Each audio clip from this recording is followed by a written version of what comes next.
omukunja atasera bamukubye amasasi mu kugulu. Mawulire sigasanyu yadde n'akamu. Ebiva mu ddwaliro si birungi yadde n'akatono olw'omukunja atasera oluvannyuma lw'okukubwa amasasi mu kugulu. Ebisingawo ngenda kubeera nga mbikuleetera maaso awo, ogenda kubeera nga obyerabirako. Watch the video to the end, togenda kwejjusa naye nga wasibiti asuzote gwe n'omulungi yampuliriza. Ocean Media Kwali, subscribe for more updates, like, share and comment. Weerabire okunyiga notification bell obenga notified bwenteekawo video empya. Jana airport pickup nyongero bakubiriza oba basaba mujje mumpagire mikwano nga tukyalina discount, mujje mumpagire mujje tutambule fena ku miwendo ejja wansi. The number yaffe yo ku screen is 0704 44 458 0704445558. Mukunja atasera akubiddwa amasasi nga bava mu kunominatinga Bobi Wine wali eri Ennateete. Akubiddwa amasasi mu kugulu era embeera gy'alimu tewoomya nakabululu. Kyanaku nnyo kyanaku ddala akajigalalo kabaddewo kangi era nga bwe nabagambye nti biseera bya bululu bitandise, mufube nnyo okulaba nga mwegendereza nnyo obulamu bwammwe. Yes, tulwanirira enkyukakyuka n'ebirala binnyo, naye n'omukulembeze yabagamba dda nti mulina okwebeereramu, kubanga ogenda leka obwana bwo nga buto, ogenda leka famiri yo ng'eyaayaana, bazadde bo baganda. Olumala okuziika buli omu akwerabire. Bangi abaaziikibwa mu bululu buli tewakyali n'omu abajjukira. So mufube nnyo okulaba nga mwebeereramu. Kati weyongereyo ate olabe ebisingawo. Atusoko banyumize ku fight. Awo lwatuuka nga Saturday etuuka. A few moments later. Saturday yatuuka. Zina inetegese bulungi nnyo.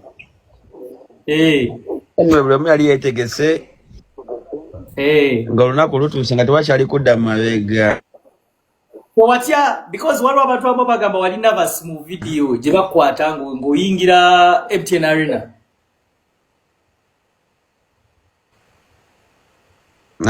Sali nervous n'omulundi n'ogumu. Nalimba ku nafuna ka staycation awe Muyenga ku Abrish Apartments and Hotel. Nga ndi mu shape bulungi nnyo, nga bandabirira bulungi nnyo, kamasaaji nga nkafuna mu budde. Kugamba era ebintu byalinga byakwetegeka bulungi. Mukasa weetegeka obulungi era olwana bulungi. Yes.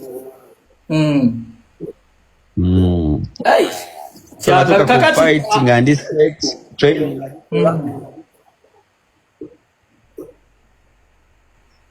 Badde mbuuza nti okay, webatuuka otuuse mu fight muli set. Tiimu yo oli ne bakooki bo abawagizi bo webali, sawa ya ringi etuuse, omusajja wamutunulako kyali kikya mu ringi awo. Abantu bonna balinga they have been waiting for you okuwulira from you, kubanga twali wano ku live ebigambo byali bingi. Nze nange I for one nali sikisuubira nti ogenda wangula. You surprised me. I didn't expect you to win. Naye given the fact that mwina different body weights. Kuba ringi etiisa ddala wegiyingiramu bw'otubira nga amagulu geetemye wenookankana omutima gwokyerera. Naye ekituufu twalina different body weights. Shakib yali asinga kilo 10 namba. Naye nze ndi munnabyamizannyo nga bwe nabagamba. Nze ndi munnabyamizannyo era nayingira fight eyo nga mmanyi kuzannya guno muzannyo nyina kubeera mugezi, kwebeereramu, butakkiriza panchi y'amaanyi kunkwata, kubanga panchi y'amaanyi wenkwatira sajja nsinga kilo 10 namba abajja kunsuula. Waliwo abagamba abo omusajja wamukuba lucky punch. So naye ne bakochi bange ne bampa strategy y'okukola. Naye gwe omanyi kye bayita lucky punch. Nawuliddeawo amayinga naye wabirabyeko. Tewaliyo kintu kye bayita lucky punch mu mikonde kasita nga oyingidde ring oba ozze kulwana. Kati waliwo ekintu mikonde tewaliyo lucky punch ndowooza nga yegwe yeekubye.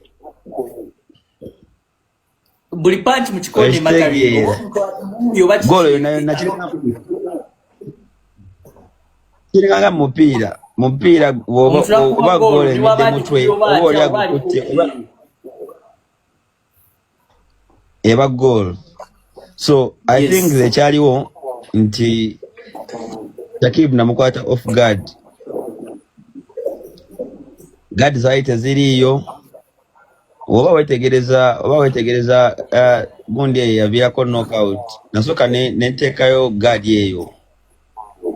Nebanga eziba vision ye nga talaba punch kyejja. Naye ekyo era kyava wakuba nti ffe twali tulabanga training yagipostinganga. Sparring ye ndalina nga mupostinga. Era baali bambuuza abantu lwaki topostinga training. Nengamba waliwo gwe nagamba gwe olabeko Arsenal ng'etaddeyo training yaayo ti training. Ekitegeera. So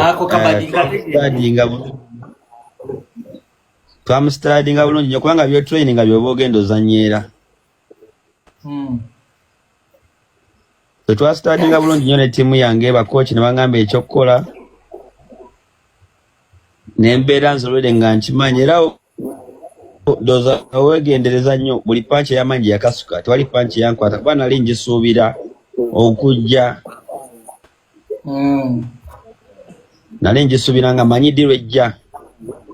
Era wetegereza vidiyo eyo nti bwe najabinga naleeta right kati mu right eyo nyini gye navaamu nange nemukuba ki right ekyamukwata ekyo nga te guard ziri wansi. Naye alina right gye yankuba mu makati simanyi abantu bagira alina right gye yankubako mu makati awo nenjiwulira baaba yankwatira ddala ku jjo. Nga ndi muggumiro. Wali ositamye right? Si yo gy'ogamba wali ositamyemu. Waliwo mu makati gye yankuba awo yali quick nnyo. Yankuba mu kirayita mu makati. Nenkiwulira ne steppinga ne nteekayo guard zange ne manya kati guard zirina okubeerayo ever. Wano mukukola ki wano mukugira awo netandika okujabinga nga wenkola ki wensembera wenjabinga wemugoba okumukooya. Era ndowooza we namukwatira okugali yali akooyekooye mu kagasi kali kali. Nditegeera. Kati obuwanguzi Rickman, did you expect okumusuula mu round ey'okubiri? Yali yakubiri wamusuulira? I think network ya Rick eri mu mutawaanyaamu. Yes. Gogo, mugaye teyeebaka bale kyamubuuza ono Rickman. Rick, network ebadde esebyemu awo naye mbadde nkubuuza nti wakisuubira omusuula mu round y'omukaaga?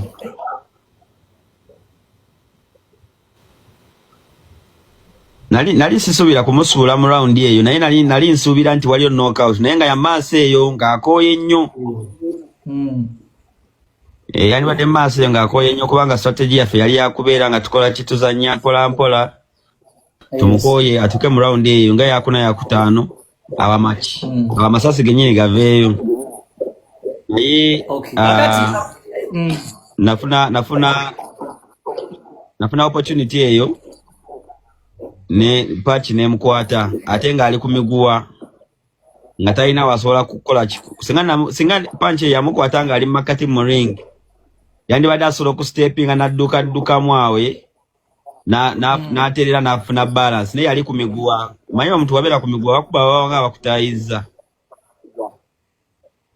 Kati panchi yamukwata nga ali ku miguwa nga talina gyadda kati nga wabansinga ddabuzi mu panchi. Naye natyamu mwana byantiisa namulaba nga agwaye natyamu nafunamu awo ka second awo akeekanga. Kyekyakuteesa ku byonna we yali agwa kyekyakutiisa?